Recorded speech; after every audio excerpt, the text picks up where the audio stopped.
E o assunto de hoje é a esclerose múltipla, uma doença neurológica que mais afeta jovens adultos no mundo. A idade média para o diagnóstico é de 30 anos, sendo em maioria as mulheres. Gente, para falar desse tema tão importante que precisa ser debatido no âmbito, inclusive, da saúde pública, está aqui ao meu lado a doutora Mayra Costa, médica neurologista.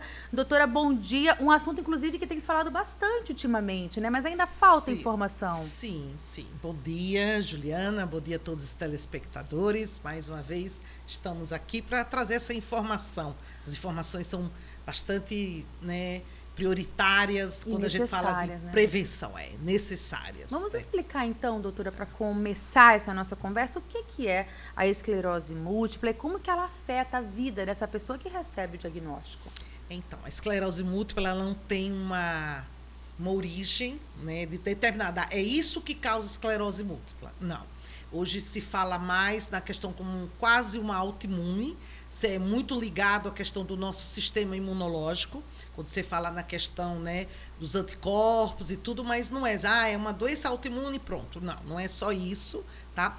É mais ligado a algumas faixas etárias, na faixa etária de 30 até no máximo 50 anos, não que mais tardias não possam ocorrer e nem que abaixo dos 30 anos também não possa ocorrer.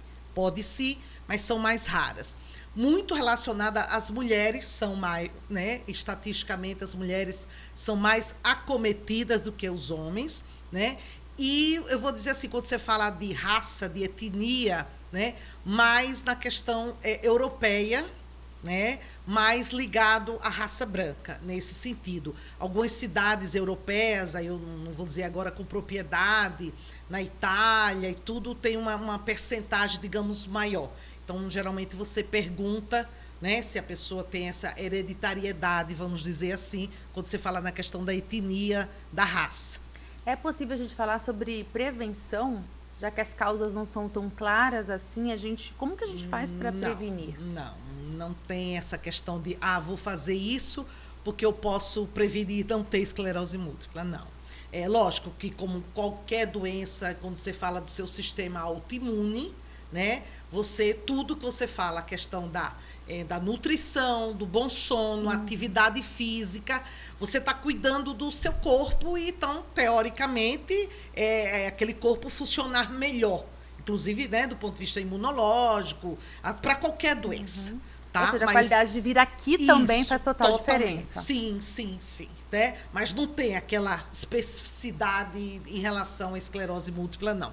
E quando assim a gente fala, no paciente que recebe esse diagnóstico, primeiro que é um diagnóstico, quando você vai, e o paciente vai no Google saber o que é, geralmente você não pensa na coisa boa, você só vai lá e vê o que é ruim, então é um diagnóstico impactante, porque o paciente ele sempre vai ficar da expectativa que aquela doença ela pode evoluir.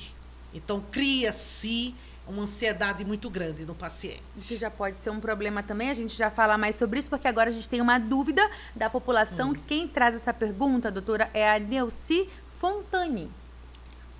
Doutora, que tipo de médico eu devo consultar se eu acho que eu tenho a doença? Neuci é o neurologista. Aí a especialidade é uma doença estritamente com a neurologia. Também passando ali primeiro por um clínico, trazendo os primeiros se sintomas. você pensar no sistema SUS, tá? Mas, assim, é um diagnóstico, digamos que assim, lógico que a gente fica ansioso, Mas é uma doença que você pode ter vários sintomas, porque ela comete, só explicar rapidinho, em surtos. É uma doença que ela tem essa característica, tá? Eu tô com dor de cabeça, isso pode ser esclerose múltipla? Não é bem assim. Ela tem toda uma questão da história clínica da doença, tá? Então, o médico, e principalmente o neurologista, ele tem que estar muito alerta em relação aos sintomas que o paciente... Ele pode ter uma dor de cabeça. Os mais comuns é o neurite óptica, quando o paciente tem uma perda visual unilateral, com dor. O que a gente chama uma síndrome sensitiva, uma queixa sensitiva de um lado, do outro, de um braço, de uma perna. Quadro vertiginoso, acometido de outros que a gente chama de pares cranianos. Às vezes mimetiza um AVC, o paciente pode ter uma perda de força das duas pernas de um lado. Então, ela pode até mimetizar outras doenças. E aí, por isso que a história clínica é importante para você fazer o diagnóstico. Certo, doutora. E como que a gente pode ajudar, né, na qualidade de vida da pessoa diagnosticada, então, com a esclerose múltipla? Então, depende, vamos dizer assim. Primeiro é acalmar esse paciente, né?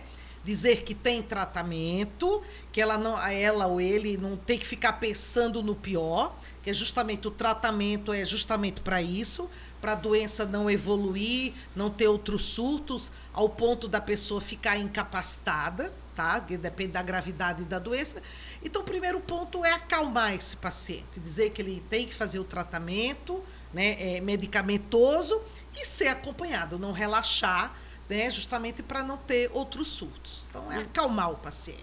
E só para a gente reforçar, então, você já falou de uma série de sintomas que podem ajudar esse especialista a identificar. Sim. E o diagnóstico, então, é feito, penso eu, com uma série de exames também. Sim. É uma investigação de fato. É uma investigação de fato, exatamente. Porque é assim, para você fechar o diagnóstico, né? Você tem que. Porque o tratamento é um tratamento específico, tá? Então, para você bater o martelo, você tem que, assim, dizer, poxa, é realmente 90, pelo menos o máximo possível de certeza, por causa da medicação. Você tem que ter que aquela paciente realmente tem esclerose múltipla. Então, você tem que pedir uma ressonância, a tomografia, ela não mostra, tá? As lesões desmielinizantes. Muitas vezes o líquor, né, que é o líquido da espinha, você pede uma especificidade naquele líquido, quer dizer, você tem que saber o que você está procurando, tá? Potencial evocado, se tiver principalmente a queixa visual, que a gente chama neurite óptica, tá? Às vezes eletroneuromiografia, mas basicamente é o diagnóstico clínico, a história clínica do paciente, o exame de imagem, que no caso mais a ressonância, tá? E o líquor da espinha, que às vezes ele pode se fazer necessário. E aí o tratamento, de fato, é algo também bem específico. E esse Sim. tratamento, esse medicamento, é, então, constante a partir de então? Sim, sim. Hoje já se tem uma série de... Evoluiu muito o tratamento da esclerose múltipla, tá? Antes, né, era mais só, como é que se diz... intramuscular, subcutânea, começou com os interferos, né? E Copaxone, e depois de você até de medicações que você tinha que fazer 2, 3 vezes por semana, e aquilo, né, provoca reações e tudo mais, tem os efeitos colaterais. Hoje já tem medicações mais modernas, como tem o natalizumab, que você faz aplicação EV uma vez por mês, tá?